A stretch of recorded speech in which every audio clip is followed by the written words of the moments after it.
Hello, Fight the Devil legends, tuning into the final part between the amazing Evelyn and myself discussing life's deepest struggles in the 21st century growing up with undiagnosed mental conditions, where it all culminates to. This is, I would say, the best part to what I've recorded with Evelyn. Most likely the best part that I've ever recorded in my podcast history. However, I am very annoyed due to the way that this was recorded. The audio did overlap, meaning that the last half an hour I couldn't actually include in this podcast because of the time delay. The program I used was terribly dodgy, terribly faulty. So there are some sections in this YouTube clip where my voice and Evelyn's voice do overlap. I do apologize about that. I'm very annoyed at myself as a creator, as a podcast creator. This is so annoying. I'm very frustrated that it's come out the way it has. Fortunately, the best of Evelyn's story is audio issue free. However, some of the more serious topics I was discussing when it was my turn, a lot of that audio got cut off. If there is any overlapping, which there are, there's also some microphone muffling as well on my end that I'm also pretty pissed off. Please bear with it.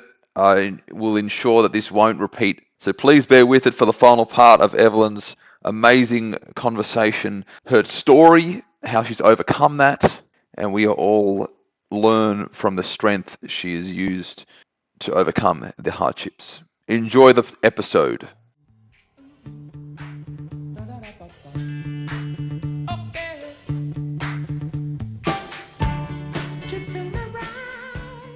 Depending how comfortable you are, we can discuss the relationship side of things, because it sounded like that took a toll on your self-worth, which negative self-worth, also a devil to counteract, because if you don't have self-worth, if you don't have belief,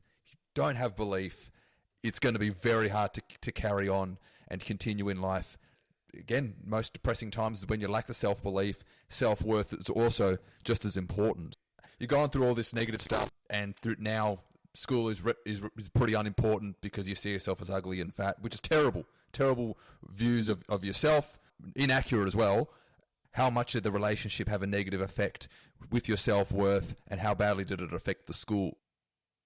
It definitely, I would say, very much every now and again, when I am in my lowest points, or I'm in a low point where like the roller coaster of mental health has decided to take a dip and is going low, I do still feel those emotions. I do still feel what's the point in continuing my studies, because I am studying zoology. I do actually still study. I feel there's no value in that because, well, obviously, at some point, my partner's going to leave me. It's going to find someone younger, prettier, and like all of the above.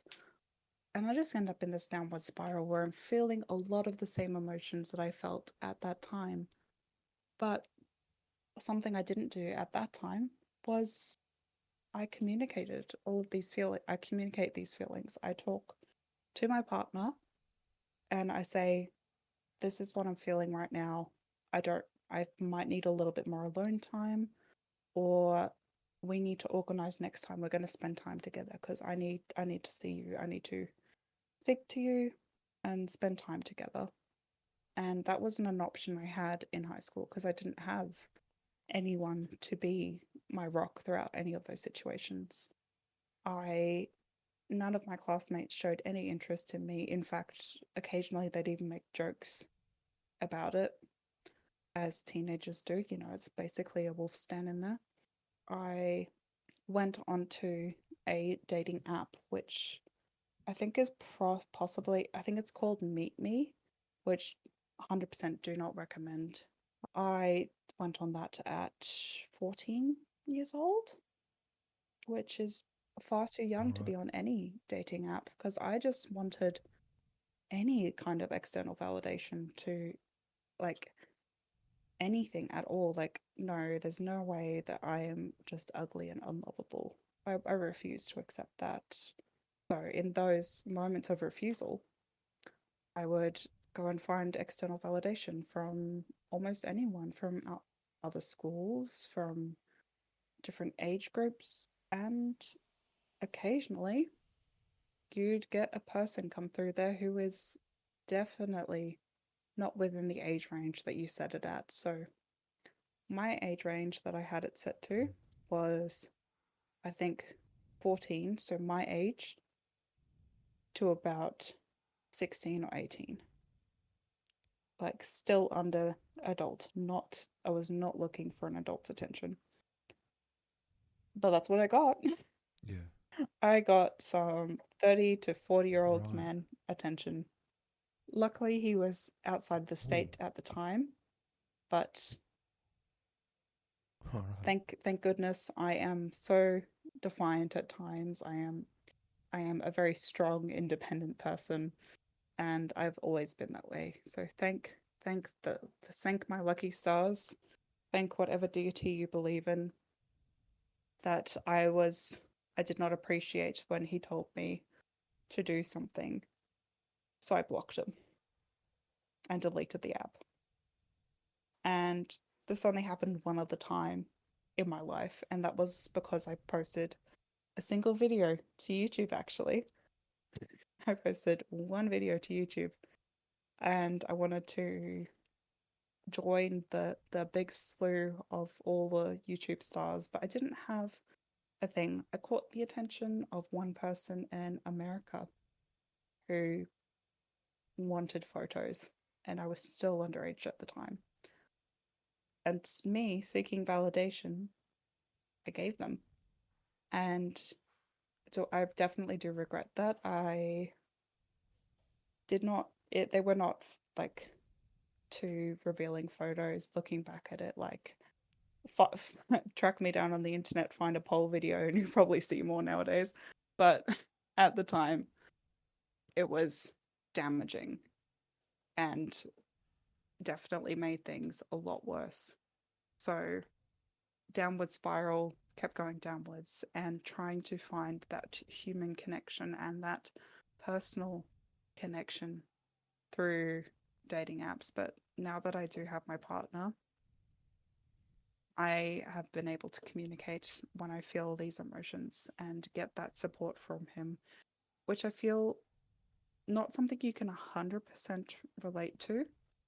But between you and Elenia, you've described, oh, you and your partner, sorry, I didn't mean to name drop. With you and your That's all right. partner, you can definitely relate because you've described her as your rock before, and when you do that, and considering some of the things that you have been through, I'm sure you can relate. Oh, absolutely. Yeah, you've mentioned very good points. It's always about the sense of belonging and wanting the intimacy, human connection. Huge. You know, you mentioned that before. That is massive. Without that, I have been a mess, a shambles. I've made so many mistakes because I was so desperate to get that human connection. So rest assured, through that dodgy bloody app of Meet Me, I didn't quite go through dating apps, but I definitely dated the worst of people and endured the crappiest of experiences because I was that in need of human connection. And now having Elenia, it's it's a whole game changer because I don't have to go out searching anymore. I don't have to go through those trials and errors, and yeah, they are tough. I'd also say I wish I hadn't gone through the path that I did, but I can understand why I did it at the time. Which leads me to another question. You're saying you're at that stage where you feel unlovable and ugly and all that. Again, totally inaccurate. I know now for me that it was a lot of stuff at home that was out of place and dysfunctional, and that got me to the point where I needed to desperately find it elsewhere, find that intimacy outside of the home. What was the home life like for you? How much did that play a role in your later teen years to feel unlovable? A lot of lack of understanding, and like me and my sister, we fought. Not my sister, my mum. Me and my mum's fought so often just because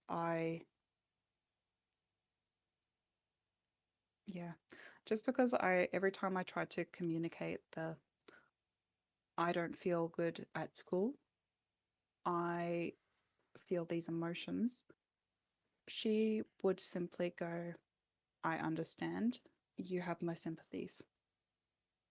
And I had to have a full breakdown in Okay. front of her, crying, begging to go to a psychiatrist or to get professional help, because that's what I wanted. I wanted answers to why I was so different or why I struggled so much in these areas. And she she was not receptive every time I asked, like, beforehand. She would always say, you have my sympathies. That is probably one of the most common phrases I've ever heard her say. And as a as I mentioned, probably what at this point it'll probably be back in part one out of however many this ends up being. She was grieving at the time. And yeah, as a way to cope with her grieving, she also ate, which is where I learned the eating to hide my feelings. So she also did not feel great in her body, as a lot of mothers do feel as well, as there's been such a big change. When I say I feel ugly, I feel unlovable, she would just be like, I do too. I had no one. Occasionally, she might say I'm beautiful, or that I'll find it eventually, and that teenage boys are silly, but never did I get the proper support. So I felt very much alone, and I felt a lot of comfort, solace, refuge in music. I would listen to a very specific band, actually, for a lot of the years, where I listened to Black Veil Brides, and I learned how to feel. I learned that I was not the only one feeling my emotions at this time, which probably sparked a lot of my love for rock music and punk music, because it helped me find that understanding and identify what emotions I was feeling, as well as just give me that like release of, okay, I'm going to be all right. These people are all right, and they're doing what they love. You will figure it out eventually. I've actually had to find ways to console myself a lot of the times. I believe any psychologist, psychiatrist, counselor, all of them have been so much more supportive than any kind of counsel I could have seen in my mother. And my dad's not always been not the type of person to talk about it, so it was always mum. And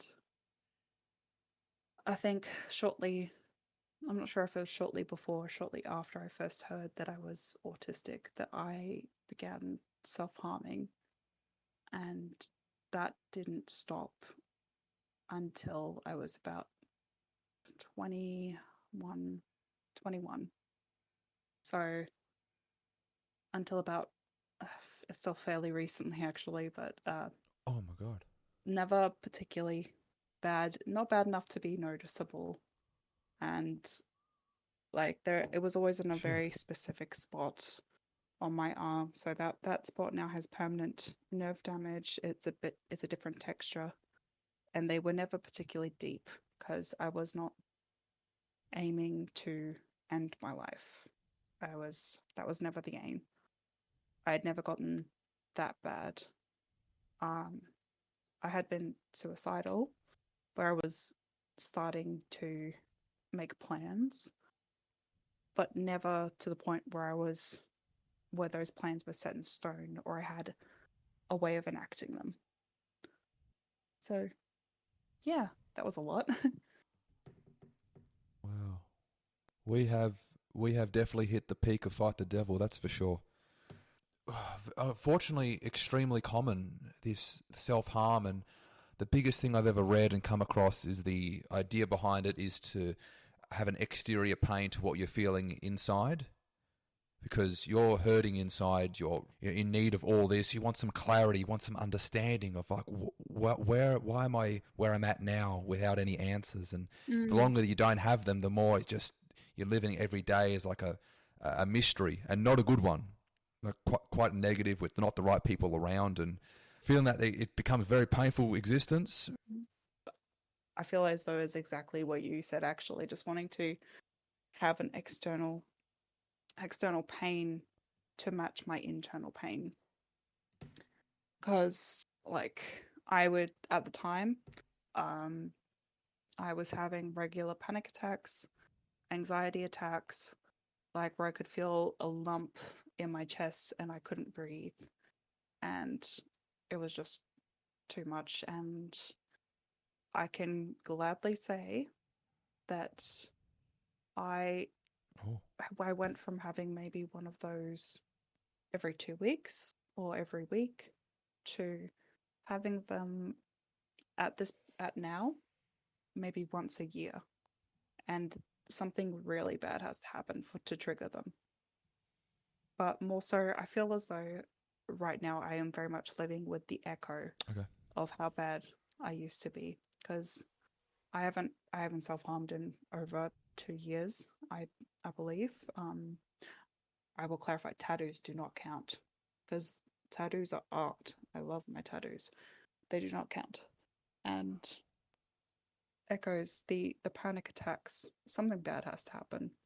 And I live with the echoes because I don't have anxiety attacks, but when I am particularly anxious, I will get Yeah. um, something called anxiety tics, where I will maybe like suddenly twist my head, and or like not in the way where I'm trying to crack my neck, because I do that too, but in a way where I literally have a physical tic of some kind brought on by being anxious Yeah. or remembering something which has caused me a lot of anxiety.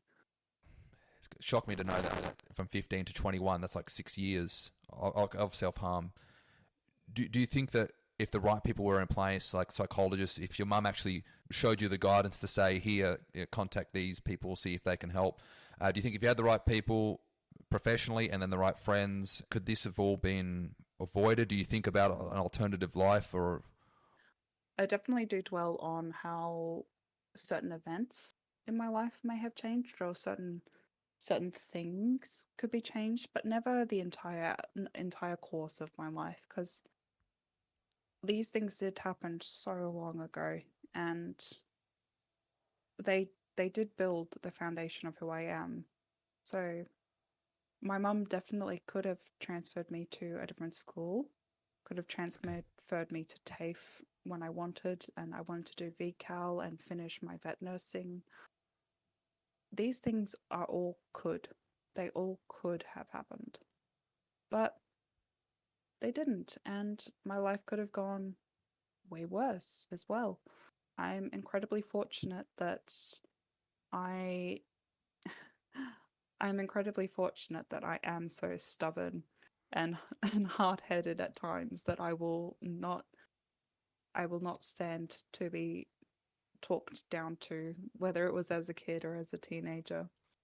Um, Even now, people are always like, especially in pole, where they're like, "Oh my gosh, you're so confident," and I'm like, "Well, it's mostly fake it till you make it," but also because I refuse to live life hiding or being so ashamed. So, although I feel terrible today and do not feel comfortable in my own skin, I'm not going to let that stop me.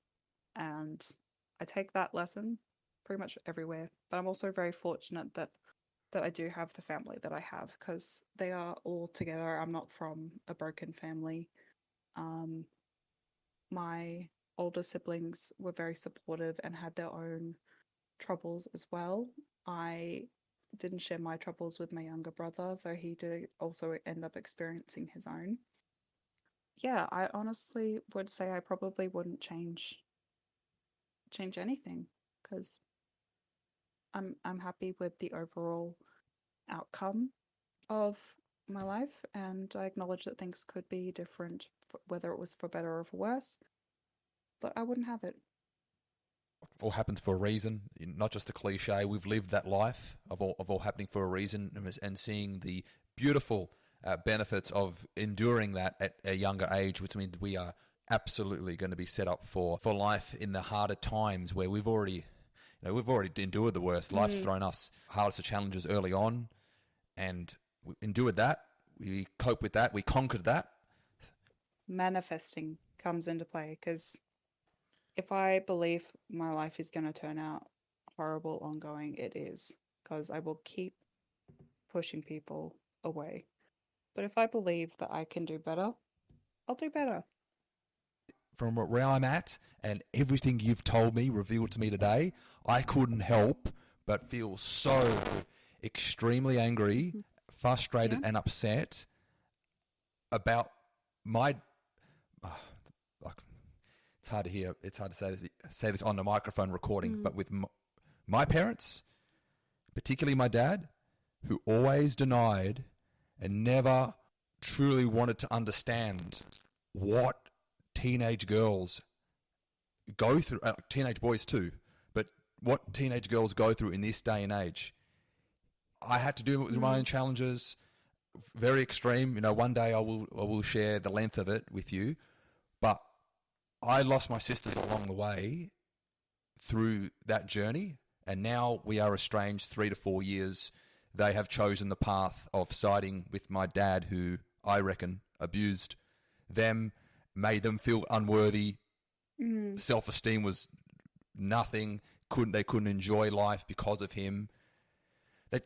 They took a fucking restraining order out against him. That's how bad it got in 2018. And I'm thinking, fuck, the family's divided. This is when I'm 21. I'm trying to side with them, but then I'm also trying to support my parents. I'm kind of stuck in the middle. I have taken the good and bad from both. In the end, where I'm at now, parents are good. I'm at a good relationship with them. But it's absurd what has happened to my sisters. And in the better times, like, I would easily be able to have them on this podcast and discuss more of the scary, true stuff that happens behind closed doors that people have no idea about, particularly the generation of our parents' generation. Now, let's not label this as a whole. Like, some baby boomers are good. Plenty are that are good. However, what I've experienced, what you've been exposed to, they have no idea of life in the 21st century. They are a bunch of absolute mindlessness, stuck in the 1960s, indoctrinated by casual racism, sexism, and total inferiority. I have found that they've shat on the subsequent generation, being the Gen Z and millennials category that we're grouped in, throwing out labels such as like snowflake or being soft or weak or other garbage names. I'm going to Did you have to cope with any of that, or was that anything you were made aware of as you were struggling and perhaps not receiving the support you believe you should have received? In my household? No, I haven't actually experienced a lot of that. So my mum was confronted quite a bit because my sibling came out as one of the current variations of homosexual. I don't know which one at the moment. And that made my mum question a lot about herself and raising. And then my dad has always been very peaceful, very much absorbing all the information that comes around and very much keeping up with the times. The people who in my family who are very much the baby boomers, as you put it, the people like that in my family are actually my aunties and uncles, which I do not talk to them about these topics because my mum never let them, because she refused as well. I got a lot of my stubbornness from my parents, which another reason why I'm blessed. But my actual encounter with baby boomers would be through previous employers. My partner's parents, they can be quite hard to get along with at times due to their very outdated way of thinking. And sometimes Actually, no, this is a very big one. That's actually Oh yeah. like it still hurts to this day to talk about, but um, I was like probably one of my first. I don't want to call it love because at the time it was not love at the time. It was infatuation. I was so infatuated with this guy that I went to his church, and that entire church was very much raised on the mentality of baby boomers. And I doubt that they'll ever listen to this because that requires them to be a bit more progressive than they are. Um, they were beaten as children.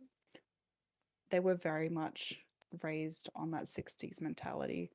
And I am Oh so bloody proud oath. of the oldest son in this family for having moved out of that, because he went from studying business to studying English. He's now with a loving partner and he deserves so many good things. And I believe that he actually will do pretty well. It's the other two that I don't think are going to do as well. I think being so infatuated with a family or with a boy that had that mentality did a lot of damage to me. But I've moved past it. So as a child, didn't get much of it. As a teenager who was infatuated with a boy, got a bit more of it. As a working person, I got a whole lot more of it. We're all exposed to it in one way or another. Unfortunately, in my case, I had to grow up with it for 25 years living in the same household. And we are a product of our own environment. That means I have to fight against my environment every single day so that I don't become influenced by this stupid 1950s outdated bullshit traditional thinking. Yeah, I had been on the receiving end yeah. of all that extreme manipulation, guilt What I was trips, going to say is I know condescension, pessimism, and the biggest of all, what I was going to say entitlement. is, Carry and on, then you've I'll. experienced this quite a bit yourself because I know you have. Um, is we're now reaching the point where people are considering having children, and I even brought it up earlier, I believe. And yeah, one of the biggest arguments for people is I've met a few people who have decided that they don't want kids, that children are not part of their life plan. And one of the arguments that they've heard, and I actually listened to this in an audiobook by Tony Lodge, and she's amazing. But when she confronted people and told them that she did not want to have kids, they told her, "Oh, don't you want to have someone look after you when you get older?" And I thought, absolutely not. Like, if I've created an environment where none of my friends, none of my personal connections are willing to help me, then I've isolated myself. That is a product of my own actions. And I feel as though that it's a very selfish thing to have kids, just have someone to look after you. And I know people do that. And I know baby boomers are the generation that started that line of thinking. Or keep it alive. Because there's no guarantee that they're the ones who started it, because it's probably generations and generations old. But they're the Bloody ones oath, yeah. keeping it alive. Absolutely. Absolutely. I'm so passionate about this because I got prepared all this kind of thinking you might have a bit Yeah. more to do with that, but it's been more direct upon me. I've dealt with it all. Some other bad personality traits that I forgot to mention about the era, the boomers, is the dishonesty they live with every day. And listen to what they want to listen to and specifically ignore what they don't understand. Like turn a blind eye. Creating this podcast, I'm wanting to uncover all those heartfelt stories, and I still feel emotional just hearing what you shared with me earlier, like half an hour ago, Oh, and absolutely. and feel Like that anger and I think vitriol, my we've upbringing, learnt a because it lot was of the same turning a lessons blind in eye. That's exactly extremely different ways. what my dad did, And and in the I long think term, that's part that's of why unhealthy, we get along so destructive, well, and and why our directionless. conversations always end up being so deep. It's because like we've reached this end product through different means, and I'm sorry that mine was less so due to baby boomers, because luckily my family has a very strong belief of not pushing their thoughts onto others. But my mum definitely, and both my parents actually both ignored my early diagnosis when I was 6 years old, which metastasized and just grew into this massive monster where I had to figure it out myself when I was 15. And I wouldn't wish finding out that you're autistic on anyone in that way. But it's one of those things. You do not want to hear that there's something wrong with your child, and you will willingly ignore when shit's wrong. Willingly ignore it. Depression is going to be the highest mental condition by the year 2030, and that will not be ignored. I would want to believe, because what we've endured in our generation, that we will be prepared to raise the next generation with more understanding, awareness, and guidance to getting the help you need so that we can succeed in life. I don't mean to jump in when I do. I lacked it. And when my sisters were at the age where they needed it, they lacked it. And I don't have any relationship with them. And I blame him. I blame him. And through this episode alone, you've given me so much understanding about why I even created Fight the Devil in the first place. And you're in a very good state of acceptance that your parents did the best they can. It'll be a long time before I get to that point. I'm telling you, saying this now, there's a lot that I'm still displeased about.